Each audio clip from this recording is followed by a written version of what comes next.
Buenos días, profesora Ment. Buenos días, compañeros de clase. Soy Rafael Felipe Rodríguez y esta es mi presentación. La elección que he hecho para esta mini conferencia ha sido la respuesta a Sor Filotea, escrita por Sor Juana Inés de la Cruz, y el artículo académico revisado por pares y que está disponible en línea, pues es un artículo que apareció publicado en la revista Sincronía de la Facultad de Letras y la Facultad de Filosofía de la Universidad de Guadalajara. El artículo se titula ¿Qué podemos saber las mujeres, sino de filosofías de cocina? Sor Juana entre lo profano y lo sacro. Su autor es Rafael Andrés Nieto Goler. Pues bien, al proceder con mi análisis personal, luego de resumir o parafrasear el contenido del artículo, diré la razón por la que elegí esta obra, que por cierto es parte de la lectura oficial para la maestría en el área de la literatura. Pues bien, procedo con la parte uno de esta conferencia. Según el autor del artículo, Nieto Goler, muy a pesar de que tanto la vida como la obra de Sor Juana han sido muy estudiadas a nivel académico, sobre todo en México, el país de donde es oriunda la autora, sus ideas filosóficas y teológicas han sido menos dilucidadas a nivel académico. Repito, esto es según el artículo de Nieto Golero.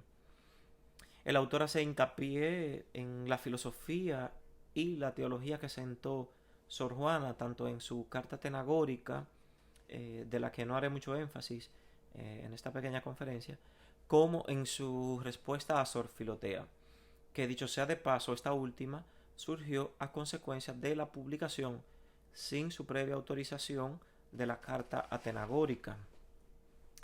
Pues bien, Nieto Goler ve en ambas obras, sobre todo en la respuesta a Sor Filotea, un trasiego sin precedentes del puesto de la mujer, tanto en lo que tiene que ver al género como en materia de derechos humanos, libertad de expresión, acceso a la educación, etcétera. Y que hoy día en cualquier sociedad estos temas cobran cobran mucho carácter de cotidianeidad. La figura de Sor Juana en su época no solamente resulta herética por cuanto reclama a favor y en beneficio de los derechos de la mujer, sino que también lo es porque además se levanta a favor de los derechos humanos y la libertad de expresión, que son dos causas que también de por sí en la época de Sor Juana levantaban mucha polémica, sobre todo ante la todopoderosa Inquisición.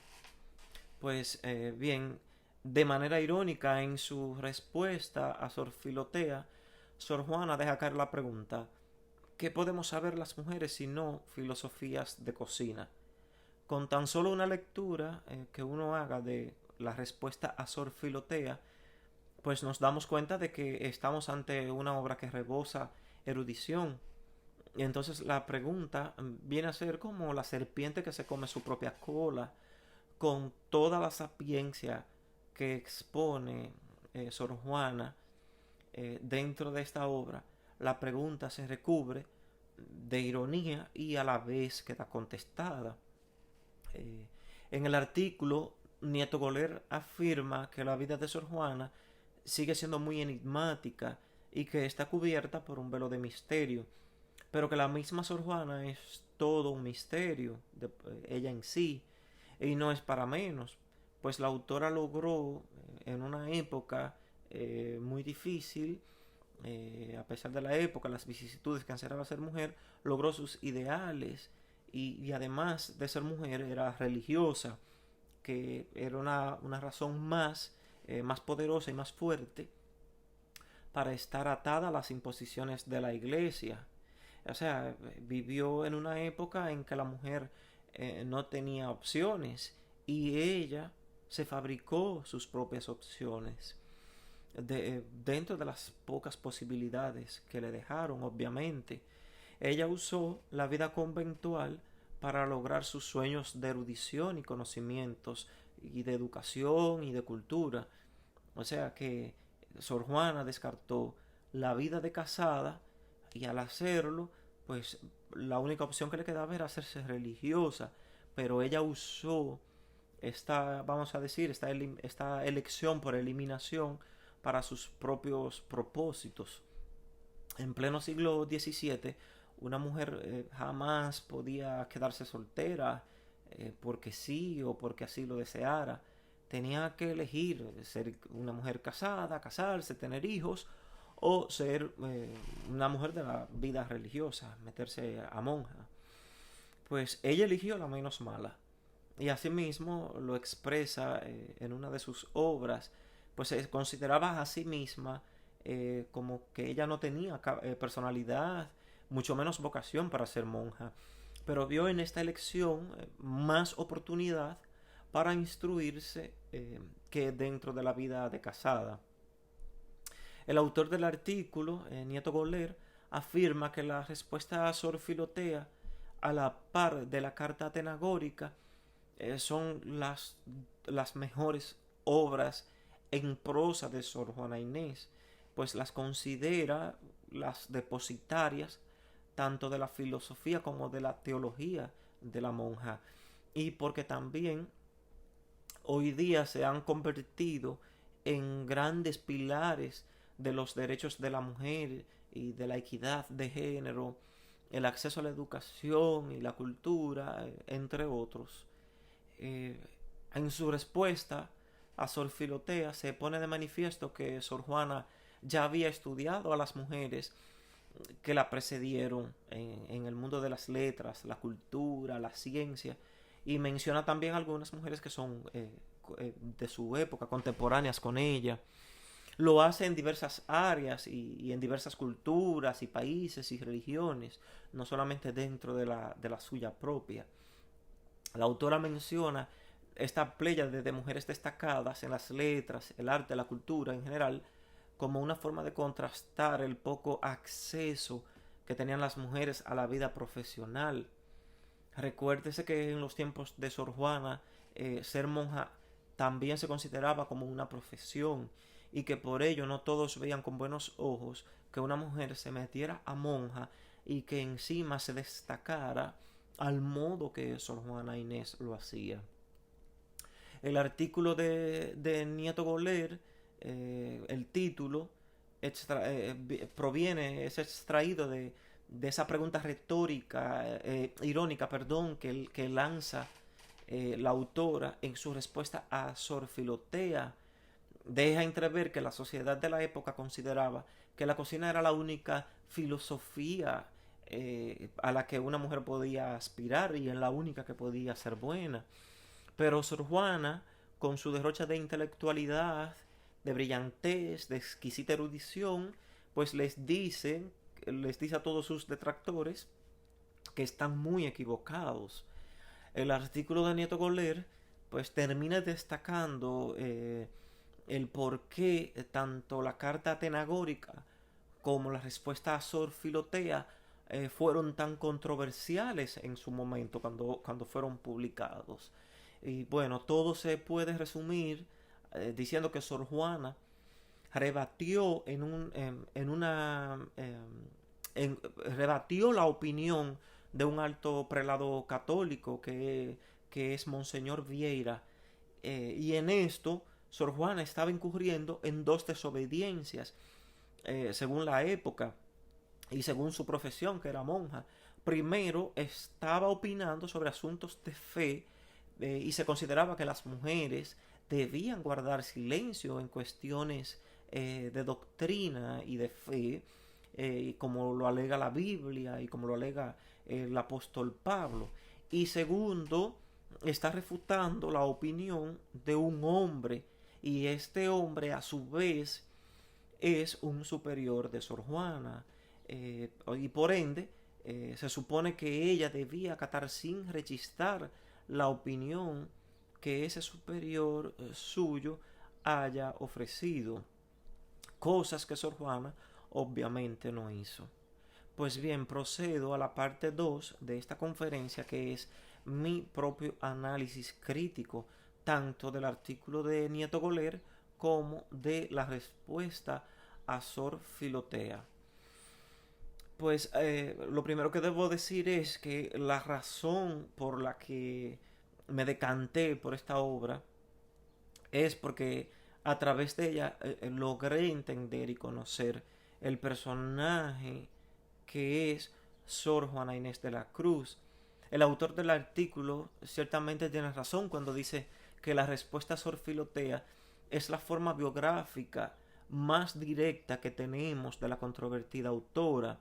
En esta obra hay un derroche de intelectualidad al más alto grado. Creo que Sor Juana, como persona, es parte intrínseca de su propia obra. O sea que para entender la obra, primero hay que entender a la mujer llamada Juana Inés de Asbaje y Ramírez de Santillana. Pues bien, prosigo con mi análisis. En un principio debo coincidir con el autor del artículo en la parte que alude a que la filosofía y la teología de Sor Juana han sido poco estudiadas. Esto es en parte. Quizás esto sea, o sea, que quizás sea cierto hasta cierta parte. ¿Por qué? Pues porque la filosofía feminista de Sor Juana ha sido abordada y muy considerada por académicos e investigadores del feminismo.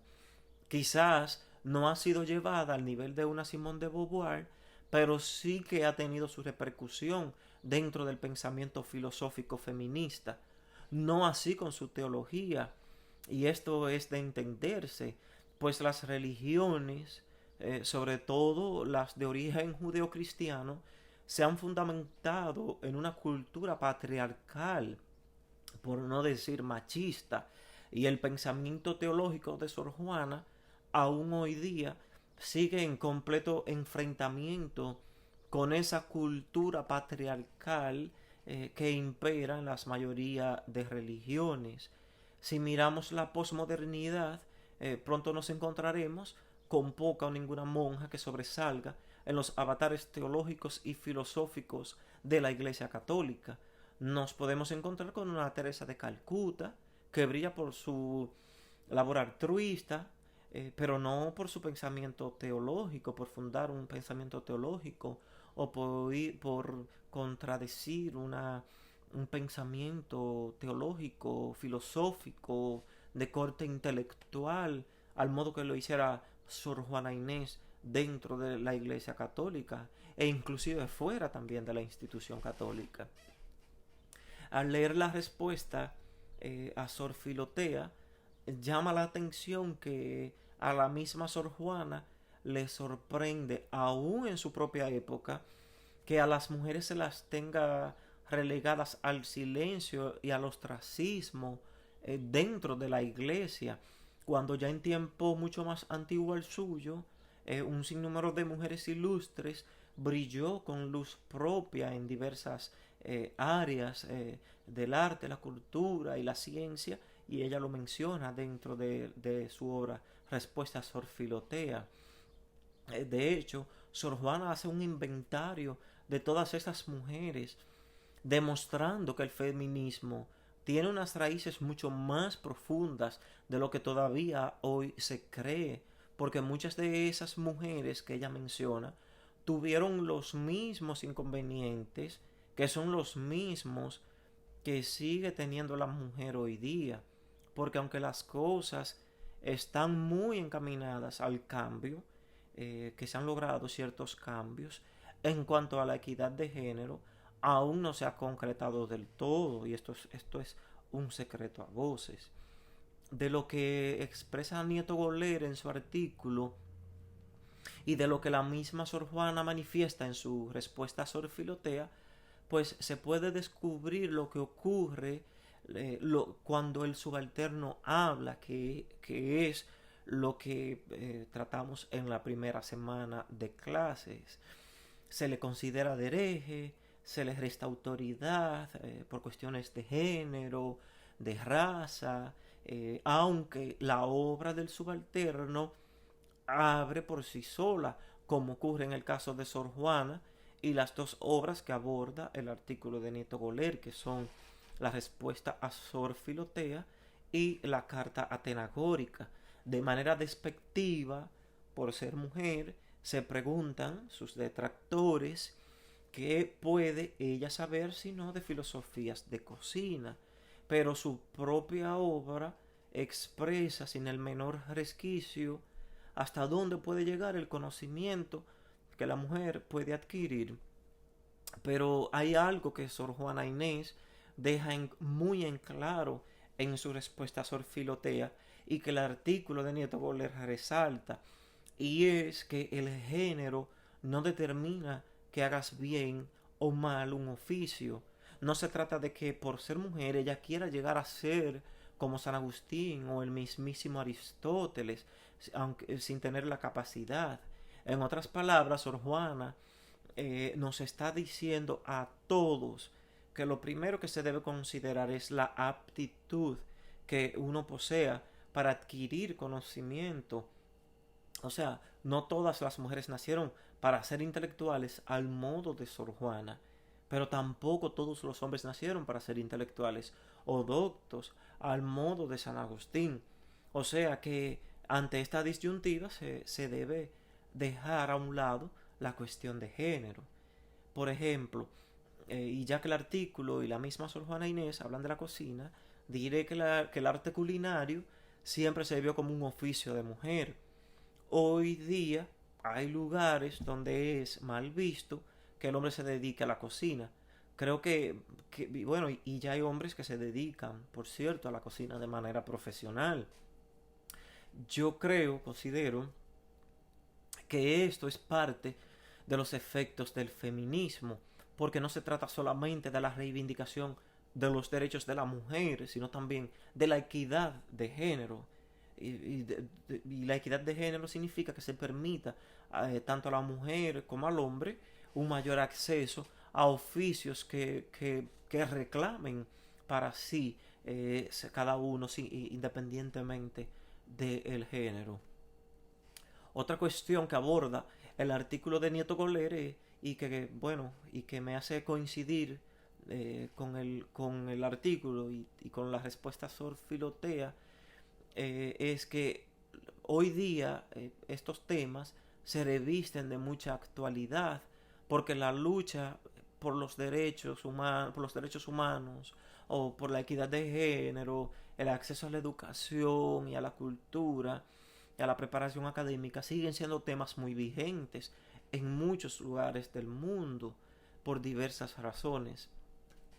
Todavía hay lugares donde a la mujer no se le permite acceder a la educación o no se le permite tener una licencia de manejar, no se le permite ejercer ciertas profesiones que se consideran que son propias del género masculino. Lo más peligroso de todo es que hoy día en muchas esferas y estratos sociales se crea una falsa equidad de género, así como una falsa igualdad. Se crea lo que se conoce como barrera de cristal, en la que aparentemente la mujer y otros grupos minoritarios tienen acceso y derecho a las mismas oportunidades, pero la realidad es muy distinta.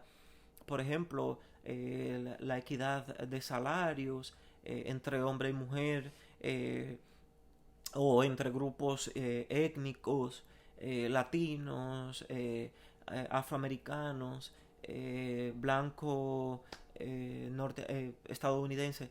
Hay una gran brecha, hay una gran diferencia.